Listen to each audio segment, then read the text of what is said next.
Эт көптөгөн кыргызстандыктар үчүн кымбат азыктардын бири болуп калды. Бирок суроо талап азайган жок. Биз жаңы Алтын Казык базарына келип, бүгүн жылкы менен кой канча турарын жана эмнеге соода жандуу болгонуна карабастан эт арзандабай жатканын билүүгө аракет кылдык. İçinde soygun kası, çuçuğu kalınırak çıksa ошол kımbatırak болот. Bu misal üçün bul 1.50 da mı misal üçün. Çoğun bırak 1.50 çıkart. Gevler var, kiçekeyi olup dağı 2.50, 3.50 çıkıp beredi. Ортолуğa басы. Бирок biraz кымбатыраак негизинчи, biraz кымбатыраак. Тамай жакшы чыккан жылкылар 180ге чейин бар. Дыйкандар да кымбат сатат. 2 айдан 3 айга чейин байлайт да. Байлаганда жем чөбүн айтат. Анан алардын үстөгү да болот.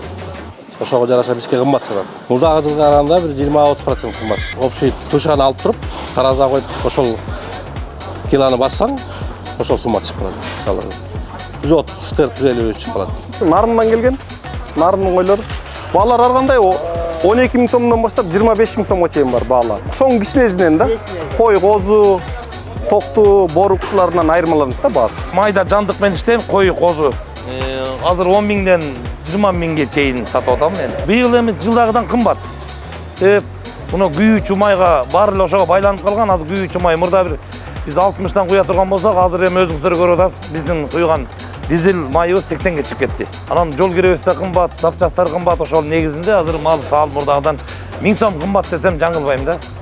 Мисалы 15ке саткан койду мурда биз 12-11ден сатчубуз. Жем, чөп, мисалы биз алып келгенден кийин жол кире болот, анан жүнүн алабыз, кыркабыз, аларга бет төлөйбүз. Бул жердин арендасы бар. Ошондон эле улам кошулуп берет. Bu koylar 16-17'ge çeyin. Bular meranoslar. Bular da oşonun tegereği bağları. Kozlar var 12-13'ten.